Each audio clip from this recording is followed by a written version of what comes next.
5 कोष बताए गए।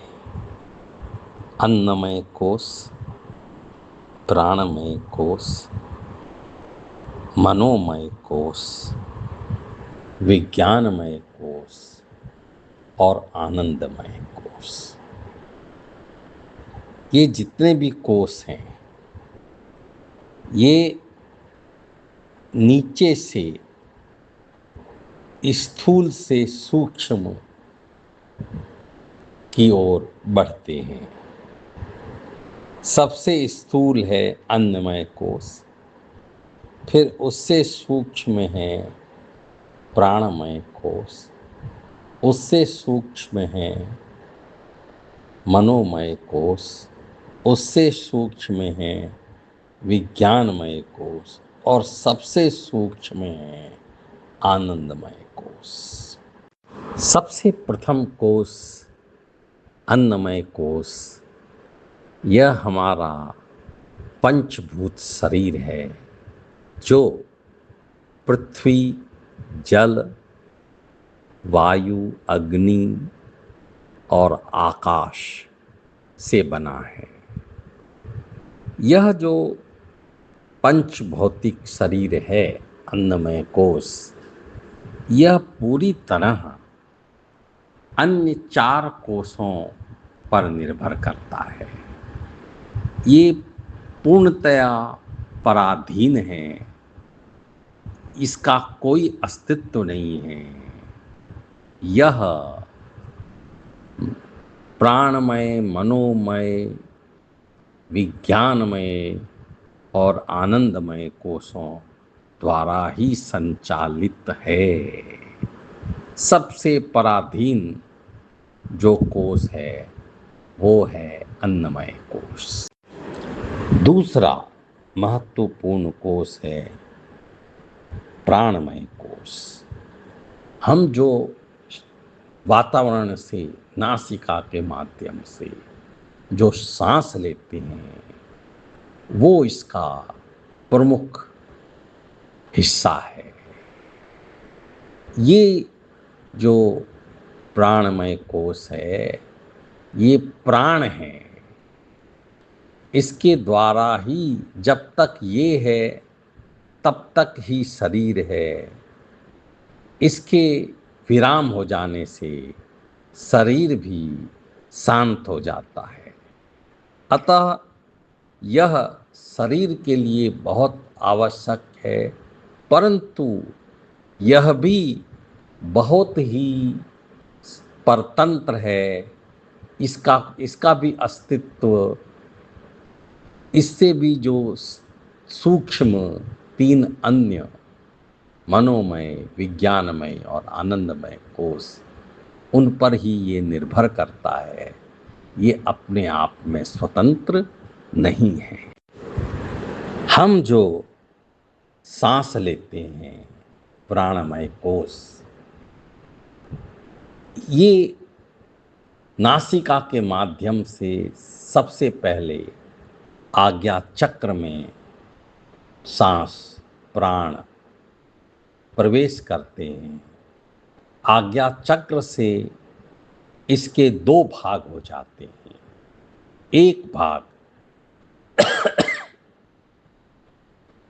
कंठ से होते हुए फेफड़े और नाभि तक एक भाग जाता है। दूसरा भाग रीढ़ की हड्डी पर स्थित जो 5 चक्र हैं उनको शक्ति देता है।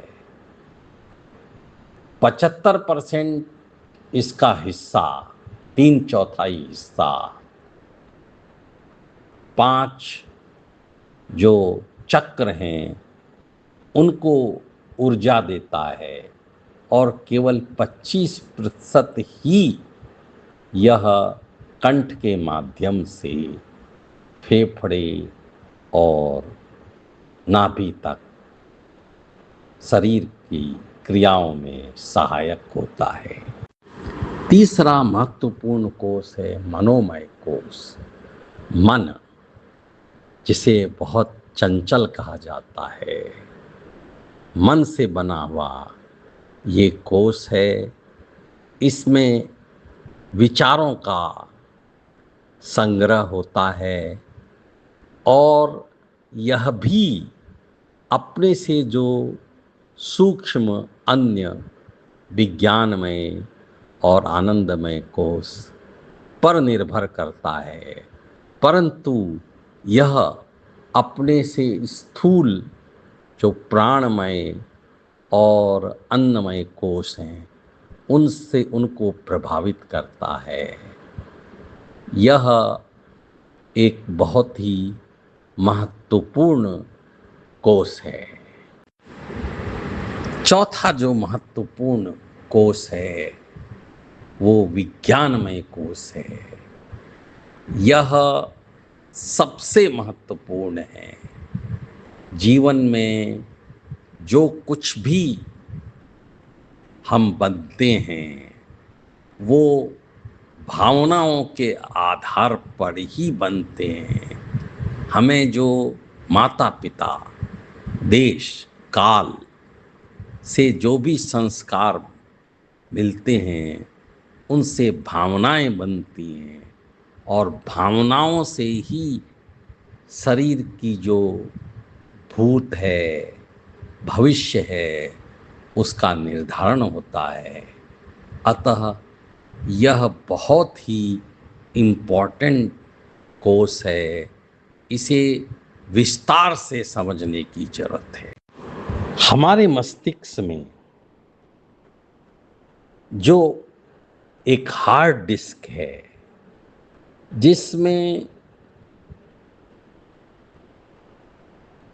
सैकड़ों पूर्व जन्मों के भी संस्कार हैं और इस जन्म के भी जो संचित कर्मों के संस्कार हैं वो सब उस हार्ड डिस्क में भरे हुए हैं और यही हार्ड डिस्क ही मनोमय और विज्ञानमय कोशों को संचालित करता है।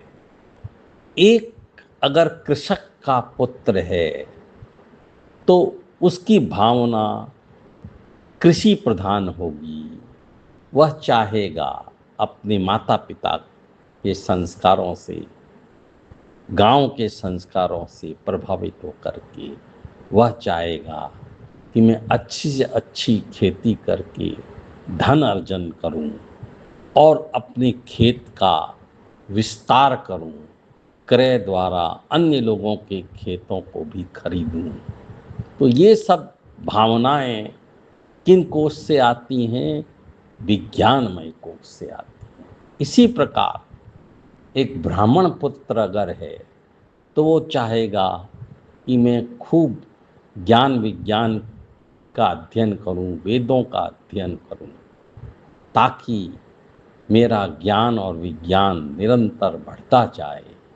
एक भक्त का बालक है, वो भक्ति संबंधित ही बात करेगा, भगवान की विषय की धारणाएं करेगा। तो इस तरह अलग अलग संस्कारों द्वारा अलग अलग प्रकार की भावनाएं इन कोशों में समाहित रहती हैं। ये जो दो कोश हैं इनको समझने के लिए बहुत ही गहरे चिंतन की आवश्यकता है। पूरा वेदांत इन्हीं दो मनोमय और विज्ञानमय कोशों की व्याख्या में ही पूरा हमारा वैदिक साहित्य भरा हुआ है। पंचकोशी ध्यान साधना एक वैज्ञानिक रीति है जिसके माध्यम से हम इन पांचों कोशों का भेदन करते हुए परम शांति को प्राप्त करते हैं।